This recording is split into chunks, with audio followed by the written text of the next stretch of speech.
Hey guys, welcome back to coverage of the Magic Online Championship here in San Francisco. Marshall Sutcliffe with Luis Scott Vargas and Randy Buehler, a pair of Hall of Famers. We're going to be bringing you the top four today from the Magic Online Championship. We have narrowed it down from 16 to 4. Let's take a look at the prize payout so that we know what we're playing for today. There's a lot on the line as we head into the top four today.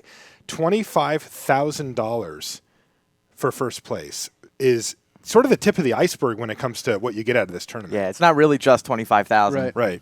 I mean, besides the 25,000, you also get an invite to next year's Magic Online Championship and an invite to this year's World Championship. Right, and so those are huge. You can take a look there. Second place is going to get $17,000. Third and fourth, $9,000 each. Now, everybody else is already finished 5th through 8th and down the line getting $6,000 and $4,000. But like we said, you know, there's a lot more on the line than just that. I mean, they also got a Pro Tour invite from winning their mocks. Let's take a look.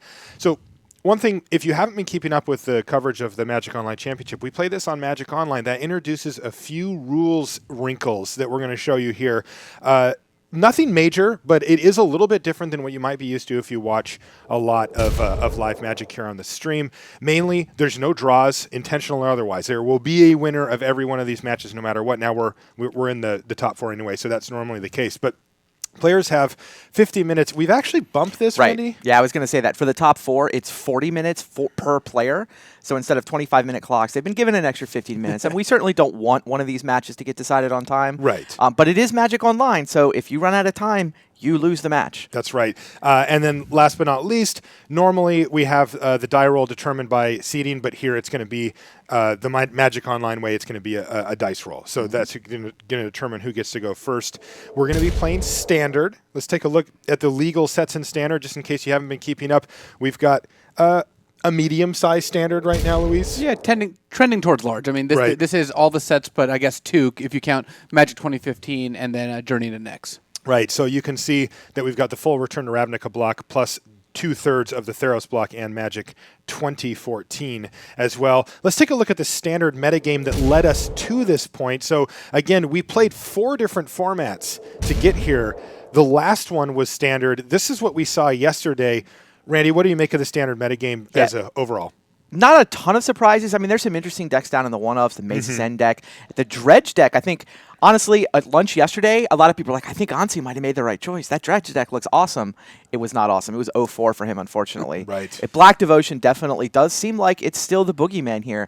I mean, it was the most played deck here. I like the fact we're getting some twists on it. We're seeing it with the red splash for Sire of Insanity. We're seeing it with the blue splash for Notion Thief and Ashiok. So that's kind of cool. It also did win the Grand Prix overnight. I don't know if everybody noticed, but there was a Grand Prix in Beijing overnight, and Yuya Watanabe won that with the Mono Black Devotion deck as well. And his, I believe, was Mono. I haven't seen the deck list. Very much no splashes because he had 4 Staff of the Death Mages. Oh, right, yeah. That's which we were talking about at breakfast That is good today. tech against the burn decks.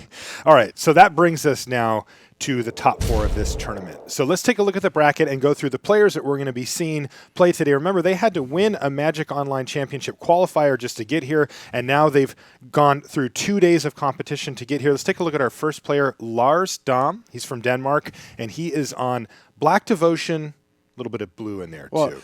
Lars actually on Black-Red Devotion. He's actually black with a little bit of red, right? Yep. Yeah, he's the one with that one main deck Sire of Insanity and then Slaughter Game Sire of Insanity and Rakdos Return in his sideboard. Right, so take a look at Lars here. He currently lives in Thailand, but we've got, you can see his match win percentages on Magic Online are actually very, very impressive. He's got 11 Pro Tour appearances as well.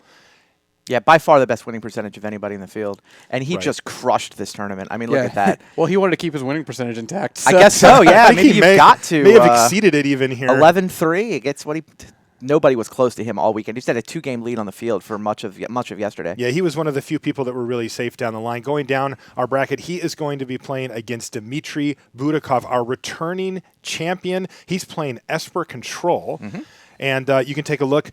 The key thing on his resume there, he also has a GP top 8 under his belt, but 2012 MTGO champion. Yeah. He won this last year. Yeah. Earned his seat by doing that, He's and now champ. finds himself in the top 4, looking to maybe even repeat. Yeah, and I was talking to some of the players, too, who were looking at this top 4, some of the other competitors, and they've got him picked. They think he may have the best matchups to just run it back. Okay. Now let's move on to our next competitor in the bracket, which is going to be Tamas Glied, and he's from Hungary. we're going to be seeing this match first. So this is our first competitor that we're going to have on camera here. Again, impressive stuff and a real up-and-comer for Magic. Yeah, and he talked about transitioning to playing on the live Pro Tour. He's played both the Pro Tours so far this year, and he's looking to win this so he can continue doing so. That's right. You can see his record. Very, very strong 3-1, 3-0, 4-0, a little bit of definitely. He was stumble. overnight. That 6-1 overnight was feeling great, and then he just fell apart in the first, the pod one of the draft. But the strong comeback there is pretty impressive. He crushed I mean, a lot of people would have just gone on tilt at that point. 4-0 standard, which is the format of the top four, is even a better sign. That's right. All right, let's take a look at who he's going to be playing against in that second bracket. Cory Lack of the United States. He's on blue devotion with some white. You can take a look at him here. His favorite card is Richard Garfield, PhD. He had a fun interview yesterday. I think a lot of people will be looking forward to seeing Cory play in the first semifinal. Now, one thing, let's take a look at Cory's record from yesterday there. He won to the cube and had some kind of insane games there, but then he managed to scrape out of day one with a 2-2 in Modern, and then went 3-0, 3-1, a really strong finish. Yeah, you look at that. He was 3-4 overnight. Yes, and really smashed day two. Definitely. Yeah, now the way we're going to be running this for you guys here is we're going to run semifinal, semifinal, final, so we're not going to miss any action here. And I think players are actually ready to go down in the feature match area right now. So why don't we send it down there for the first semifinal here from the Magic Online Championship.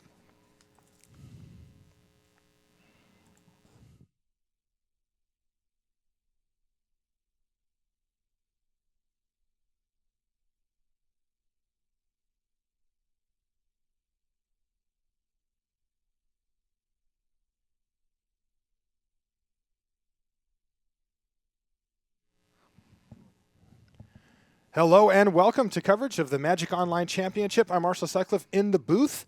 I've got Luis Scott Vargas and Randy Bueller with me here. We're going to be three-man boothing this thing all day today. We have Cory Lack of the United States wearing the headset there, ready for battle. He's actually a pretty intense guy. He made a reference yesterday to the fact that he's like, look, I might not look like it, but I'm actually super excited to be here, and he's ready for battle for sure. He's going to be playing against Tamas Glied of Hungary. You get to take a look at Tamas there. Fantastic finish 4-0 standard yesterday. And remember, we're playing standard here for the duration of the top four as well. Players are just getting into the room to get underway here. And it looks like even though Tamas has a higher standing and didn't get to choose, he won the die roll anyway. No, so there you go. Magic Online knew. Must be. Yeah, this at first may look like the sort of blue devotion, black devotion match that we've been seeing for a lot of months, but both players are splashing. So in my head, this is Ifara versus Ashiok. Yeah, and the white splash, I think, gives Cory a lot. Having Detention Sphere as an answer is pretty big. Like, Pack-Rat's actually a card that the blue devotion decks can have a problem with if it comes out early, but Detention Sphere obviously the perfect answer to that. Yeah, and Cory's got one in his hand. Be interesting to see how much Tamas sort of invests in that Pack-Rat when he knows his opponent might have a Detention Sphere. Yeah, it's interesting because normally when you're playing against an opponent with Detention Sphere, they'll also have like a setup of wrath effects or something that can also take care of the rat. The question is now just does he have it? Also, I mean, doesn't Tamas have a turn here to find, something like a Thoughtseized maybe to clear the way? Yeah, the only disadvantage to that is that if he does spend a turn Thoughtseizing and while Cory's playing creatures, then he doesn't get to make a Pack-Rat, and he could actually fall behind. Master Waves can potentially outrace Pack-Rat. Okay. And if he had a Thoughtseize in his draw, he would have played it on turn one. Oh, yeah, this is a Pack-Rat draw. I mean, look at Tamas's ending. He can't cast Ashiok. He's got a Mutavault to, like, further the Pack-Rat plan. I think he's kind of just going to go for the Pack-Rats here, and it does seem like the correct play. He's even got a second one, so even if he gets set back by getting all his Pack-Rats Detention Sphered, he could potentially rebuild, though. If he discards a couple too many cards, then Detention Sphere is a little more backbreaking. Now, Tamas was the only 4-0 standard player? He was. Yeah. So he hasn't lost with this deck yet. He had a very impressive standard run yesterday afternoon to get here. And Cory has to decide how greedy he wants to get here. Because, I mean, obviously you can just snap off the Detention Sphere and get a 2-for-1. If you wait and get Thoughtseized, you feel really bad about it. But if you wait and they pick a third rat, you feel really good about it. Yeah, the only problem with that is you do end up taking potentially up to 8 damage with the Mutavault activation. Do you think the 2-for-1's good enough there? I like it there, especially since Cory does have a solid plays next turn. Yeah, his mana curve as well. He wants to. Yeah, with that hand, he can either go Frostburn Tidebinder next turn or Master. Yeah, well, he ran. He the doesn't want to spend out, turn 4, so he can't, and he's got a Godless Shrine, so he's actually choked on blue mana a little bit, which is kind of funny. Odd. That is odd. But so Cory does decide to go up for the detention sphere, take it out, but a replacement pack rat is immediately put on the battlefield here by Tamas Glied, who passes a turn back. And this is looking pretty good for Tamas because he can now. I mean, Cory's. If Cory plays him just like a Master of Waves, which it looks like he's likely to do, then Tamas can just kill it for 2 mana. He spent his 2 mana versus Cory's 4, and then untap, make a pack rat, attack with Mutavault. And Cory, even though he killed the first 2 pack rats, still might just lose to pack rats. And here's Devour Flesh to sort of mitigate things a little bit, though.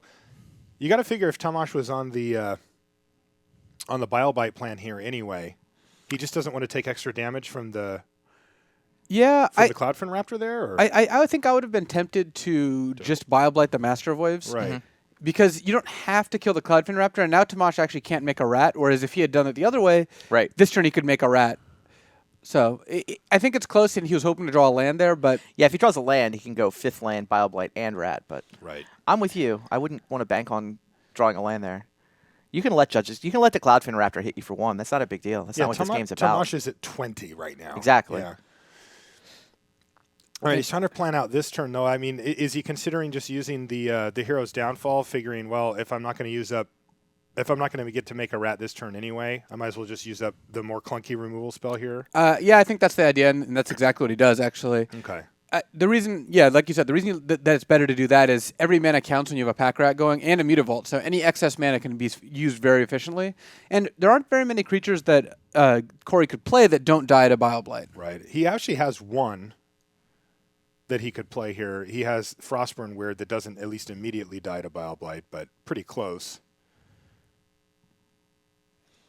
All right, so Cory's going to rebuild his board here with a Cloudfin Raptor as well as a Tidebinder Mage, and even get in there for 2 with Mutavault before shipping the turn back. But the plans are pretty straightforward here. Tamas Glied says, I'm doing the pack rat thing. I'll be over here doing that. You tell me, do I win at some point or not? Still no 5th land.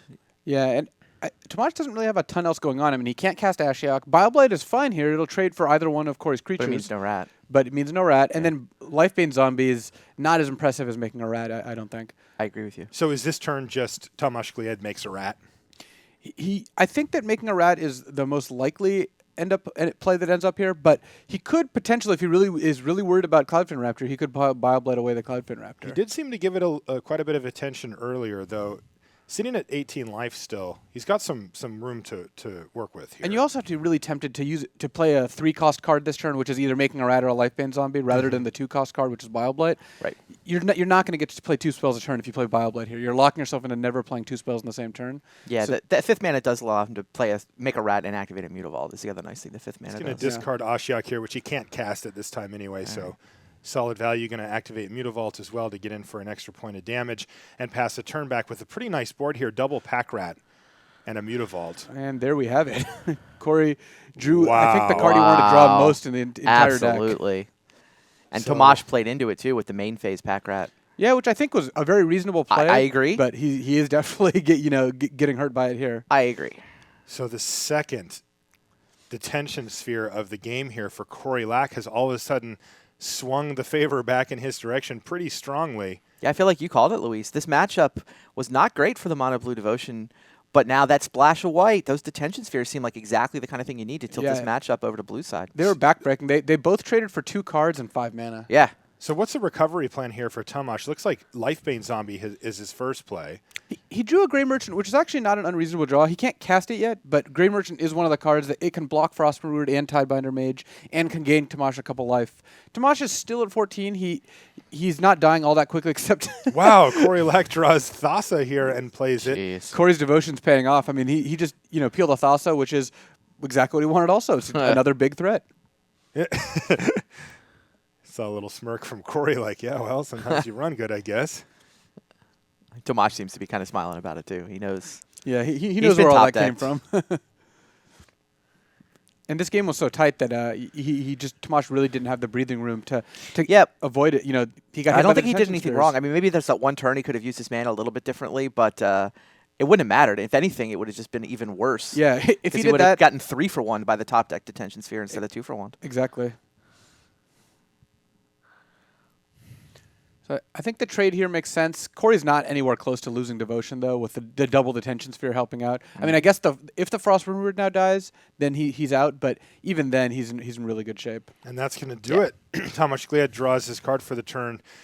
It's not what he wanted to see, and he's going to concede. So Cory picks up his first game win here. That's an elated Cory right there for the record. And we're going to take a look now at sideboards here. What do the sideboard plans look like in this matchup? I mean, these are tweaks on decks that we've had in Standard for a really long time. Do these splash colors in these Devotion decks lend a lot of sideboard help? What are we looking at here? Well, I'm actually watching Cory's sideboard, and I see that he's bringing in Jace Memory Adept, which I wasn't necessarily. Oh, we've got Lars up first? Yeah, okay, Lars is, we're moving through here to the to the people who were playing. Yeah, and Cory already has all the off-color cards he'd want. He has all the white cards he'd want. Yeah, the Glare and the Revoke are not relevant. He brought in a couple Rapid Hybridizations, a couple Jace the Memory Adepts, and then he's trying to figure out what to take out right now as I watch him. So we take a look at Cory's sideboard here. You said he brought in the Rapid Hybridizations? Yeah, and the Jaces. Okay. Yeah, having more answers to Pack Rat is still good. And then Desecration Demon is another card that you can turn into a 3/3 if you really. Do you like Jace Memory Adept in this matchup? It depends how attrition-based it is. I feel like if Tamas has just a bunch of creatures, then I don't really love. Yeah, I was a Jace. little bit surprised, but he went straight to him. I mean, that was clearly his intention. Yeah, and it looks like he's kind of flirting with it. One of the cards you often take out against removal-heavy decks are Cloudfin Raptors, just because you don't want to count on having to draw a bunch of creatures to make it good. It's one of the cards that's dead by itself. Interestingly, Tamas has Notion Thieves, which I thought was cute against Biden, but then Cory can just choose not to draw with Biden, so it doesn't actually work. This is not the matchup for Notion Thief. Yeah, Tamas has already submitted his sideboard, so I didn't get to see. He didn't get a chance to catch what he actually did. He does get an extra Bile-Blight at the least. Yeah, he gets Bile-Blight. Drown in Sorrow is something you could look at, but because it kills Master of Waves, it kills Judge's Familiar, it kills Tidebinder Mage, but I don't know if that's exactly the way he wants to attack Cory's creatures. Okay. And then, of course, there is the 4th Ashiok, and if this is one of the matchups where Ashiok shines, then it's worth running. Cory's taking a little longer for this than I was expecting him to. Now he's dancing around with Master of the Waves. He's got 2 in the board, 2 in the main right now. Judge's Familiar is headed over the sideboard. Yeah, he knew what this matchup was 18 hours ago, right? He did. But this is also a slightly stranger deck. I mean, maybe he hasn't played with the Ashiok it. version? Sure. Yeah, I mean, I haven't seen very many Devotion decks with Ashiok. And in fact, this is the first one I've seen. So I wouldn't be surprised if Cory's got a plan against normal Devotion, but is not sure about how he wants to sideboard in this one. Fair. All right, looks like we are ready to go back down to the actual match here. For those of you watching also, you'll see the hand displayed on the bottom part of the screen. It'll usually be on the active player. We have the ability to show you both players' hands, although not simultaneously. So if you see it going back and forth, that's why. This one's pretty easy since we have 2 nearly mono-color decks that are different colors. It's easy to differentiate. Any turn 2 play here for Tamas? No. Yeah, it's a slam Cory for 2. It's sort Mutavault. of. Yeah, he's going to get in there for Mutavault, but that's far cry from the Pack Rat he had last game on turn 2. And Cory has a really nice curve here. Yes. He's got Frostburn Weird into Night Veil Spectre into Afara. Wow. Yes. Okay, well, he drew a Pack Rat, and now he plays it. He's got double Mutavault Pack Rat with 3 lands here. Pair 3 of land, 2 Desecration demon. Yeah, and he's got 1 removal spell, though he can't Yeah, cast he can't any cast of those it. currently. 2 Mutavaults, 1 Swamp. At the very least, Tamas can just keep making rats if he misses on his draw step. But Right. It's his only play right now. yeah, but that's not a great plan. Especially Cory has a Rapid Hybridization, but he's choosing just to play Night Veil Spectre instead of. He's just not worried about the Pack Rat. Yeah, no, right. Night Veil Spectre into Afara. It seems like a much better curve here. And at the very worst, he can Night Veil Spectre into 2nd Spectre plus Rapid Hybridization next turn. Right. Yeah, I mean, this was a good draw for Cory. Oh, And wow. Tamas drew Life Main Tamas Zombie. is stuck on. He Cannot cast any of the 4 cards in his hand. He's a monocolored deck, but Mutavault's still kind of making him pay the price for that. That's right. Now, interestingly, of course, he does have the Pack Rat, so he has something to do with his mana at the very least. But you guys both feel like he's behind here if he moves in on the Pack Rat plan? Well, he has no other choice. He has to move in on the pack. I know. Yeah. I'm just saying, where does that put him? Yeah, against Ifara, I mean, Cory can just play Ifara, and it's going to be active right away. Yes. And at this point, Wow. Tamas does not have a way to make it inactive, and Ifara can just hold off a bunch of Pack Rats, and then Night Veil Spectre is drawing extra cards for Cory. This is really So bad this shape gets for very Tamas. bad for Tamas. Yeah, I mean, this Okay. pack plan from Tamas can work, but it's not against the draw Cory has right now. Cory's draw is awesome. Yeah. And Tamas, the fact that he's stumbling a little bit, while Black Devotion can win this match with that draw sometimes, not when the opponent draws as well as Cory is. Okay. Cory hits a Gray Merchant out the top, which is probably a relief for Tamas to get that cleared away. Not what he wanted to draw. No. Yeah, and there's Afara, God of the Polis here, and like you said, Luis, already active. And even does she trigger herself when she's a creature? She does not. It's another. Okay. And even though Cory, hasn't really felt the need to use rapid hybridization yet, it can be backbreaking later, even when there's a bunch of rats out. When all of a sudden you -1/-1 your opponent's whole team, there's a cascade of rats all going to the graveyard. That generally is what happens. All right, here's Bile Blight, yet another uncastable card here. Those Mutavaults just painful for Tamas Glied right now. I mean, he essentially has 2 4/4 rats if he really needs to activate both Mutavaults, or 3 3/3 rats. Okay. But I don't think Afara's going to let up. I mean, Afara and Spectre are just coming in. An indestructible 6/5. Cory's also drawing essentially 3 cards a turn, 1 off Spectre, 1 off Afara, 1 off his draw step. Crazy. Wow. So this is just beating a second Gray Merchant off the top there for the Spectre. Not castable by either player currently. Yeah, neither player is very close. No. And there's another Night Veil Spectre to add to the board. That also just sort of ensures that Afara is going to stay active, though Bile Blight could change that pretty significantly. His other option was to play a Frostburn Weird, which plays around Bile Blight a little bit, So if he draws a Swamp, like how bad a shape is he in? He kills both Spectres. He turns Afara back into an enchantment. He did not draw a Swamp. He didn't draw the Swamp. He just cannot find that second black mana source. And I think if he drew a Swamp, that is the Bile Blight would have been insane. Well, Cory could actually, and I think he probably would, just go ahead and rapid hybridization. Yeah. So, yeah, you're right. That's like casting a 3/3 and a Night Veil Spectre for 1 mana. And keeping Afara turned on. Yeah, so I think you're right. Yeah, hybridization would have trumped the Bile Blight. And that was best case scenario for Tamas, that he draws a Swamp, given he drew a Thoughtseize, which is very, very clearly not castable here. I mean, he has to make a rat instead, but even then, he's not really beating this board. Turns out active Afara means you've got a whole bunch of answers in your hand. Whole bunch of answers, whole bunch of threats, whole bunch of lands. Yeah, and if it's active, it means you have a bunch of stuff in play. So we really saw Cory not only get rewarded for the white splash in Game 1, not get hurt by it in Game 2, and in fact get to play Afara. Yeah, we've seen both sides of the white splash, and they've both been awesome. I mean, Afara's been ridiculous already. It came into play as a creature and has attacked once already, and doesn't look to be stopping that plan at all here. No, I mean, it curved out as a 4-cost 6/5 indestructible that draws an extra card every turn. Yes. I mean, that sounds pretty good. Following up a 2 and a 3. So Tamas really up against it here. Remember, he's down a game here in the semifinals. This is the first semifinal from the Magic Online Championship here. We're going to be bringing you the second one after this. They're not going concurrently. We're going to have sequential semifinals followed by the finals here, and we might be getting pretty close here. Tamas Glied is in serious trouble here against Cory Lack, and really a great draw from Cory's deck, doing exactly what he wants to do. Yeah, I like this play from Tamas. He's got to just try to attack aggressively. Yeah, I like the attacks because even though I don't think it's going to end up all working out all that well, he has to make something happen, and his odds of making something strange happen definitely go up when he sends a bunch of rats into the red zone. Right. So he's attacking with both rats. Right now, Cory has an active Mutavault plus 2 other creatures if he's interested in blocking at all. He's also on 16 life, so he can take this hit regardless. Yeah, note that Tamas has to leave a blocker for Afara. Right. And Cory also has rapid hybridization to, again, mess up combat math. So Cory could very easily, maybe do some kind of double block. Tamas makes a rat, and then Cory casts rapid hybridization, and it all falls apart. Cory could also, he could very easily just not sweat the rats at all. He could take some amount of damage here. If he takes 8, I guess he opens the door to losing to, again, something strange happening. But right. I mean, it could be 10 also if he activates both Mutavaults. Yeah, but then he doesn't get to make a rat, now, which is a trade-off. Probably 8. I mean, block with Frostburn seems okay here. So if you block with Frostburn and then he makes a rat, and then you have to decide if you want to hybridize to keep your Frostburn alive and kill a rat. At that point, I actually just like the double block better. Oh, the double block? Okay. Because then I think the natural play is for Tamas to make a 4th rat, and then you hybridize one of the rats, the other attacking one probably, and then you end up killing another pack rat. Because if you're trading off your cards for Tamas's cards, you can't lose this game. You're really too far ahead. The way for Cory to lose is to get greedy, take a bunch of damage, and then get overrun by rats. But just trading 1 for 1 when you're drawing 3 cards a turn, 4 cards a turn even, seems pretty good. He put Frostburn in front, or is he's still ordering the blockers? Right. So one rat gets double blocked here. One rat is going to sneak through, but probably not.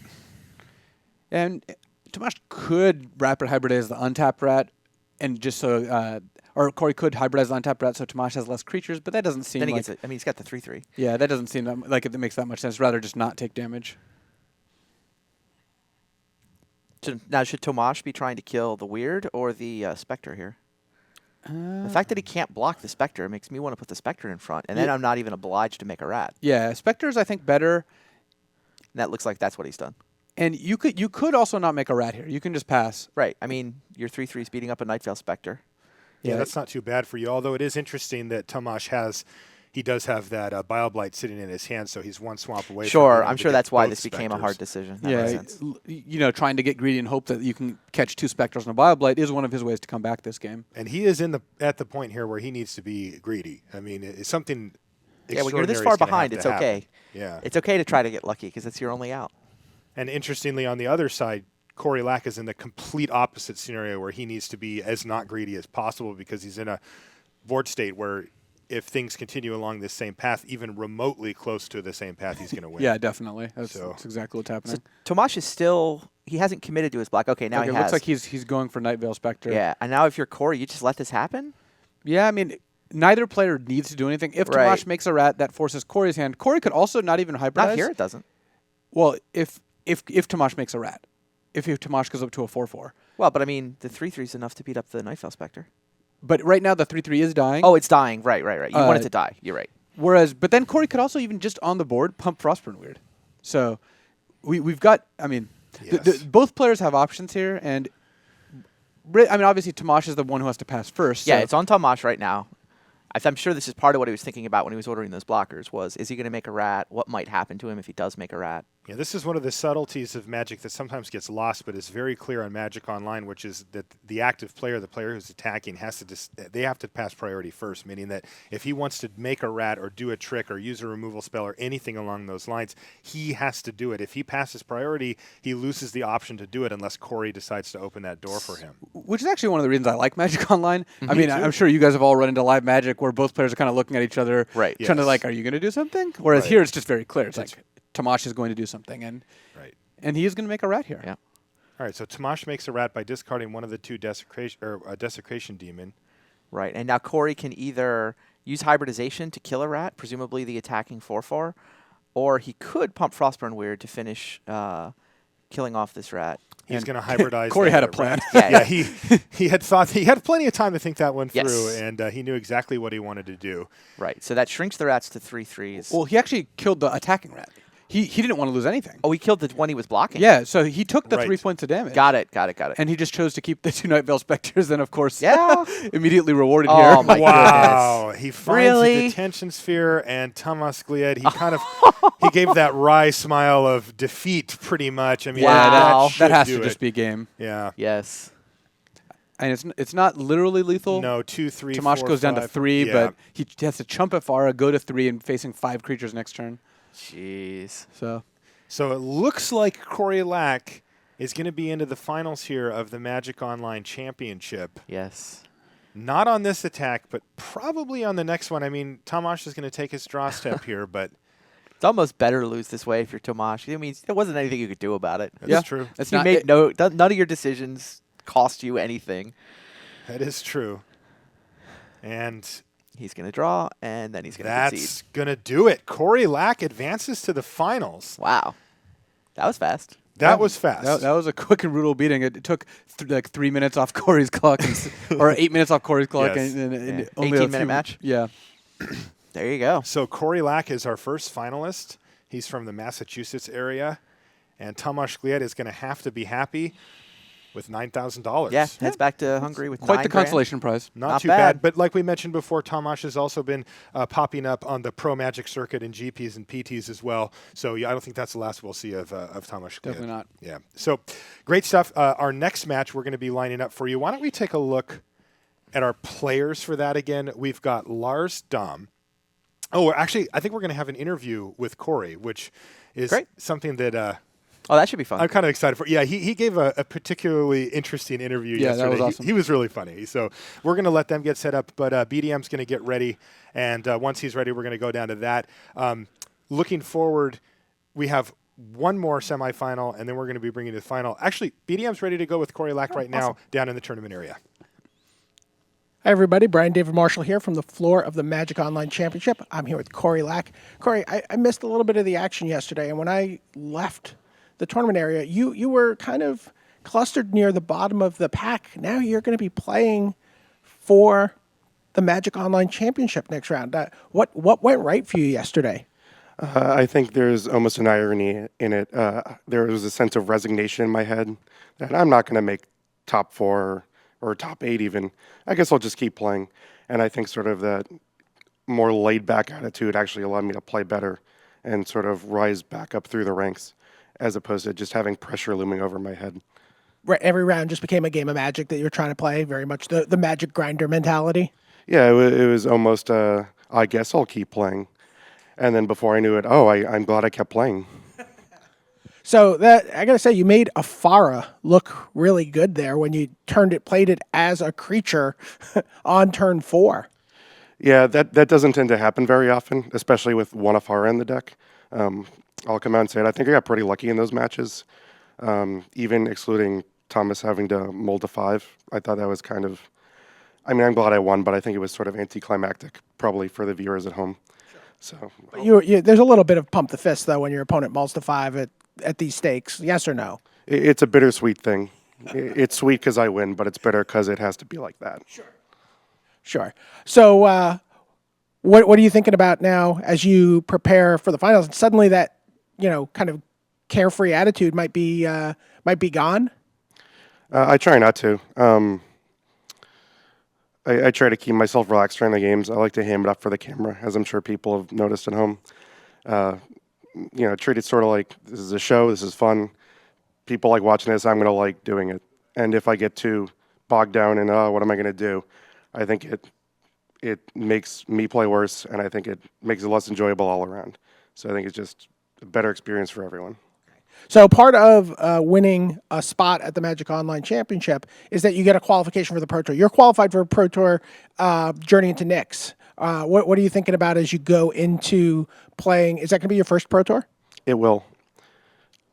Well, yeah. Well, what are you thinking about in terms of how does this event prepare you for that, or what are you going to bring from this to Pro Tour journey into Knicks? Experience, I guess. Maybe ego. I guess it'll feel kind of weird to go there and feel like, what am I doing here? How did I get here? But it's really fun just to be able to play Magic at this level and know it's still just as much fun as yucking up with your friends playing at home. And then how do you prepare for that event? Are you going to do some networking, try to reach out to pros, or do you have like a Magic Online community of players that you can reach out to? I have a bunch of friends on Magic Online who I test with. There's some minor overlap with them and people who played on the Pro Tour. I actually talk to Bing pretty frequently, who is here as well, and I think there's a sense of just test with the people you know and you trust, rather than I don't really want to go out and all right, who are the best players? I'm going to ask them everything they can possibly tell me. I have a good relationship with the people I test with, and I think I'm going to stick with that. Okay, now obviously you had some people that you prepared with for this event. Any shout-outs you want to give to people who helped you get here? My friend Vince, who was here yesterday, thank you. All my MTG Links friends, they'll know what that means. Anyone who thinks they've contributed in some way, you have. That'll make a bunch of people happy, I guess. All right, there you go. Cory Lack, thank you very much. Good luck in the finals. This is Brian David Marshall sending it back to the booth. Thanks, BDM. Great interview. Cory, he has something about him that's very likable. I don't know exactly what it is. I can't pinpoint it, but I love seeing him talk. He has charisma. All right, so we're going to send it to a quick message. When we come back, we'll be previewing the next semifinal. Possess the power of Vintage Masters. Available exclusively on Magic Online, Vintage Masters contains Black Lotus, Time Walk, Ancestral Recall, the 5 Moxes, and more. Vintage Masters pre-releases start June 13th on Magic Online. Visit mtgo.com for more information. Play Magic at a store near you every Friday. Battle against your friends while you earn Planeswalker points at Friday Night Magic. April's FNM promo is Encroaching Wastes. Visit wizards.com/FNM for more information. All right, guys, welcome back to the booth. Vintage Masters? Yeah, I was watching that commercial. I would like to draft that. Yeah, I've been looking forward to it. I hadn't seen the date before. June 13th, apparently. Right, that's what it said. Yeah. I think I heard Trick say it. I believe him, so I'm there. I'll be on Magic Online for Definitely. that. That's right. All right, one semifinal down, one to go. Then we're going to be bringing you guys to finals. First things first, though, let's take a look at who we're going to see in this next semifinal. And whoever wins this is going to be playing against Cory for the Magic Online Championship. So if we can bring up the bracket, we can show the players that are playing. The first one is going to be Lars Dam. Now, he comes from Denmark, but he lives in Thailand now. He does, yeah. And he came all the way here. There's the bracket. There's Lars. He's on black, actually red devotion. Yeah. It says U, but that's a typo. It's R. So he's got a little bit of red devotion. Take a look at Lars here. 4,300 lifetime matches played. Every but time they wow, put that winning his percentage up, is it's high. crazy. And the way he qualified for this was actually he was the player of the year for Limited. Like one of the ways that you could qualify. I mean, this tournament is the culmination of a whole year of people playing Magic Online. You know, every time you play an event, you get QPs when you win an event or place highly in a large event. You get enough QPs, you can play the monthly championships, you can come here. But yeah, he, over the course of the entire year, got, he was sitting on top of the Limited standings. He got more QPs from Limited than I believe anybody else. And normally, with all these competitors, you look at their lifetime win percentage and their Magic Online, championship win percentage, and it goes down. His actually goes up. Yeah. So he actually did better in the harder tournament. Yeah, and kept going this weekend. He was just in every format.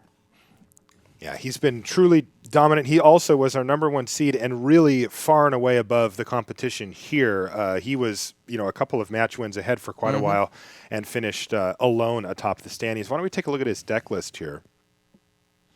And it's kind of interesting to see, Lars and Dimitri are, I'm sure, watching this last, quarterfinal, this other semifinal match, and I wonder who they were rooting for, because generally the black devotion decks don't want to play against the blue-white deck, as we just saw.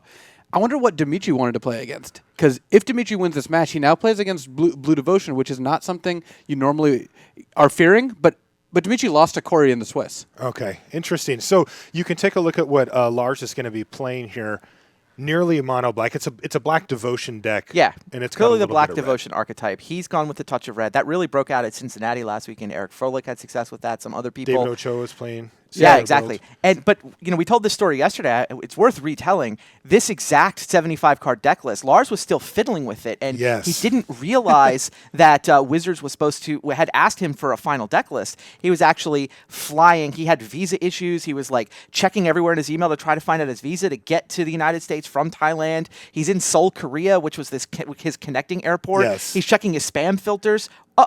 There's 5 emails from Wizards saying, we need your deck list, and we need your deck list today. Yes. You have an hour to finalize this deck list. So he was just all right, send it in the order he had. He hadn't sort of mentally figured out exactly what the main deck sideboard configuration was supposed to be. And there's a few weird cards. We'll see if they pop up. Exactly one main deck red card, and it's Sire of Insanity. It's not Rakdos Return, but whatever. It's working, right? He was 3-1. He had the exact same issue with his modern deck list. And did he 3-0 that format, I believe? Or 2-1 it? He 3-1 modern. 3-1 modern, right. Yep. So 3-1 with those two constructed deck lists. He 4-0'd modern. He was actually the only player to 4-0 modern, I believe. All right, let's take a look at his competitor now. He is playing against Dmitry Budakov. Now, Budakov is the champion. He is, that's the #1 thing you'll see on his stat sheet there is the bottom. He won the Magic Online Championship, and this guy is a true grinder. 14,000 matches played. Yep. Only since 2010. I mean, he puts in a lot of time, has solid win percentages,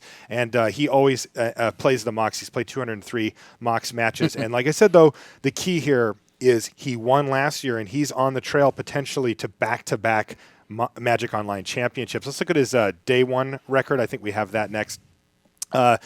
He had a bit of a bumpy road to get here, but pretty consistent. Yeah. 2-1, 2-2, 2-1, 2-2. Breakers. And he was the 8-6 that snuck in on tiebreakers. Yep, he had the worst record, but had the best tiebreakers. He did. Maybe we can take a look at Budakov's deck list as well. He's representing the only Esper control list here in the top 4. And one of the 3 in the tournament, yeah. Mm-hmm.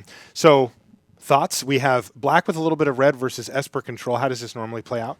Well, of the Black Devotion decks, this is the most hateful against Esper. Right. One of the Okay. reasons you touch red is for a good game against Yeah, Esper. you know, Sire of Insanity is insane against Esper. You have Slaughter Games. You have Rakdos Return. And these are all cards Esper does not want to see. Okay. So that's why you splash the red. So Budakov, I don't know how he feels about this specifically, but of the Black Devotion decks, this is not the one you want to play against. Okay. I also found it interesting. I think you mentioned yesterday, Luis, this is exactly Paulo Vitor Damaderosa's Esper list. Yeah, from Buenos the Aires. Grand Prix, Great Buenos Aires top 8. The main deck is exact the same 60. The sideboard is a little different. Yeah. Okay. So I think the players are actually ready to go down in the feature match area now. So why don't we send it down there for the second semifinal here from the Magic Online Championship.